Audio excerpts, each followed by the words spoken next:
வணக்கம் and welcome to cinema matrix. இந்த வீடியோவில் எதை பற்றி பார்க்க போகிறோம் அப்படின்னா, சபரி விஷயத்தில் ஒரு சூப்பராக ஒரு அனாலிசிஸ் வந்து திவ்யா வந்து கொடுக்குறாங்க விஜய் பார்வதிக்கு.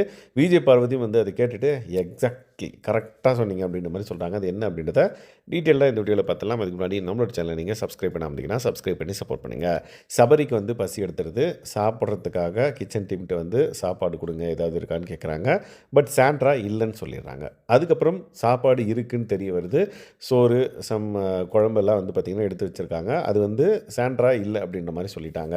ஸோ இந்த விஷயம் தெரிஞ்ச உடனே சபரி வந்து ரொம்ப அப்செட். அவர் வந்து தூங்க போயிடுறாரு. ஸோ கனி வந்து பார்த்திங்கன்னா சமையல் டீமில் இருக்கிறனால இந்த பர்டிகுலர் விஷயம் கனிக்கு வந்து தெரிய வருது. உடனே கனி வந்து பார்த்திங்கன்னா அவங்க டீமுக்குள்ளேயே வந்து பார்த்திங்கன்னா ஒரு பிளவு ஏற்படுது அப்படின்னே சொல்லலாம். இந்த பர்டிகுலர் ரீசனால் மற்றவங்களெல்லாம் வந்து பார்த்திங்க அப்படின்னா அவங்க வேறு மாதிரி பார்க்க ஆரம்பிக்கிறாங்க. என்னடா அது சபரி கேட்டே வந்து சாப்பாடு கொடுக்கலையா அப்படின்ற மாதிரி. பட் சபரின்னு மட்டும் கிடையாது, யார் கேட்டு சாப்பாடு இருந்தும் கொடுக்கலனாலும் அவங்க இப்படி ரியாக்ட் பண்ணியிருப்பாங்கன்றது ஆஸ் அ ஆடியன்ஸாக நம்மளுக்கு ஒரு புரிதல் இருக்குது. ஏன்னா அவங்க சாப்பாடு விஷயத்தில் எந்த அளவுக்கு இம்பார்ட்டன்ஸ் கொடுப்பாங்க அப்படின்றது நம்மளுக்கு தெரியும் கனியக்கா. பட் சாண்ட்ரா இருந்துகிட்டே இல்லைன்னு சொன்னது வந்து பார்த்திங்கன்னா ஒரு விஷயம் இது.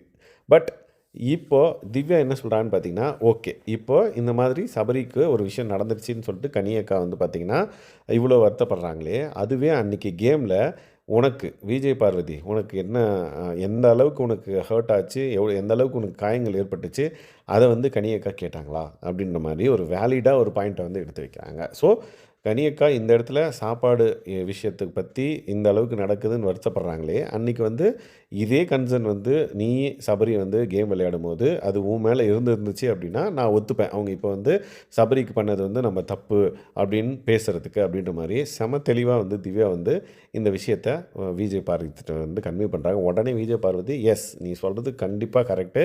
ஸோ அன்றைக்கி வந்து என் மேலே அக்கறை எடுத்து அவங்க அது பண்ணியிருந்தாங்க அப்படின்னா இன்றைக்கி சபரிக்கு சாப்பாடு கிடைக்கல அப்படின்ற மாதிரி நீங்கள் வருத்தப்படுறது வந்து நான் ஒத்துப்பேன் அப்படின்ற மாதிரி அந்த ரெண்டு விஷயத்தையும் வந்து கனெக்ட் பண்ணி வந்து பார்த்திங்கன்னா கனியோட கேரக்டர் வந்து டிஸ்கஸ் பண்ணுறாங்க. அதே மாதிரி இவங்களுக்கெல்லாம் என்னென்னா இந்த பர்டிகுலர் விஷயத்தை ஒரு சிம்பத்தியாக க்ரியேட் பண்ணி நம்மளுக்குள்ள ஒரு இதை வந்து உருவாக்கணும். நம்ம டீம் வந்து அந்தளவுக்கு பர்ஃபார்ம் பண்ணக்கூடாது அப்படின்ற மாதிரி ஒரு டார்கெட் பண்ணுறானுங்க. என்ன வேணாலும் பண்ணட்டும். பட் திவ்யா நீ சொன்னது கரெக்ட் தான் அப்படின்ற மாதிரி கடைசியாக முடிக்கிறாங்க. அதுக்கப்புறம் இந்த டிஸ்கஷன் இன்னும் வந்து போது. அதை பற்றி அப்கமிங் வீடியோவில் பார்க்கலாம்.